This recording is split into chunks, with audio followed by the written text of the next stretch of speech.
Alors dans cette vidéo, on va voir la politique de redistribution. Alors comme son nom l'indique, on va redistribuer de l'argent qui a été pris à l'ensemble de la population en fonction de plein de critères différents. On va récolter cet argent et on va le redistribuer de manière plus équitable pour réduire, c'est l'objectif principal de la redistribution, c'est de réduire justement les inégalités.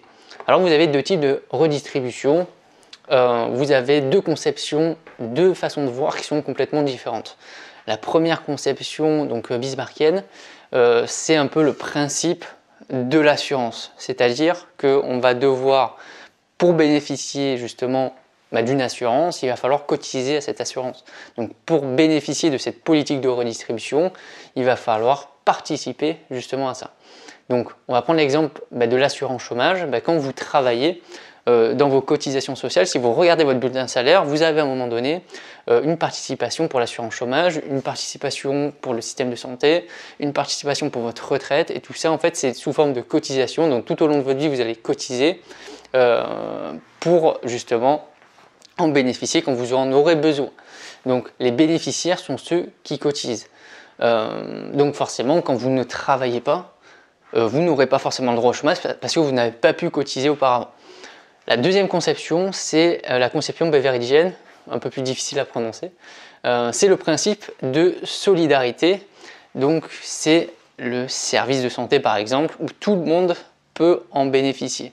Il y a toujours bien sûr un service de santé minimum, même pour ceux qui ne peuvent pas cotiser pour des mutuelles, pour des assurances maladie. Mais vous voyez bien que par exemple la mutuelle, c'est plutôt dans le principe de l'assurance, où on va cotiser, on va pouvoir régler et bénéficier de cette mutuelle. Par contre, dans cette conception de redistribution pour le service santé, là il y a tout le monde qui a le droit. Le service éducation aussi. Donc il y a plusieurs types de conceptions. Un premier principe, vous retenez un peu le principe de l'assurance où vous cotisez et vous recevez, et l'autre où il y a tout le monde qui va pouvoir bénéficier de ça, qu'on y participe ou qu'on n'y participe pas, tout le monde y aura accès. Ensuite, il y a deux formes de redistribuer. Il y a une première redistribution qui peut être réalisée, donc ce qu'on appelle la redistribution qui est horizontale, c'est-à-dire que c'est en fonction de son statut qu'on va pouvoir bénéficier d'une certaine redistribution. Par exemple, aujourd'hui, le travail des actifs permet de financer les chômeurs. Donc grâce à l'assurance chômage, donc toutes ces cotisations qu'ils ont sur leur bulletin de salaire, sur l'assurance chômage, donc qui va être récoltée par l'État et qui va être redistribuée à tous les chômeurs, pour leur permettre justement de subvenir à leurs besoins primaires et d'avoir un revenu minimum. Ensuite, par exemple, les personnes qui sont en bonne santé vont aussi cotiser grâce à l'assurance maladie. Donc tout cet argent va être récolté par l'assurance maladie et elle va le redistribuer pour financer justement les personnes qui en ont besoin et qui sont malades.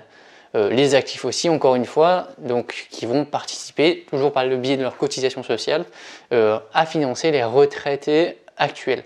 Le problème qu'on a aujourd'hui, c'est qu'il y a beaucoup plus de retraités presque que d'actifs. Donc ça veut dire que le nombre d'actifs aujourd'hui n'est pas suffisant pour financer le nombre de retraités, puisque c'est dû notamment à la durée de vie, à l'espérance de vie qui s'est bien rallongée. La deuxième forme de redistribution, c'est la redistribution verticale. Donc on va redistribuer les revenus en fonction des revenus de la personne. C'est le cas des aides sociales, comme par exemple de la caisse d'allocation familiale, donc la CAF. En fonction de votre niveau de revenu, vous allez pouvoir toucher des participations, une prime d'activité, vous allez pouvoir toucher justement plein de subventions supplémentaires en fonction de votre niveau de revenu. Donc là, ça veut dire que ce sont les personnes qui ont le moins de moyens qui vont forcément toucher plus de revenus qu'une personne qui a des moyens.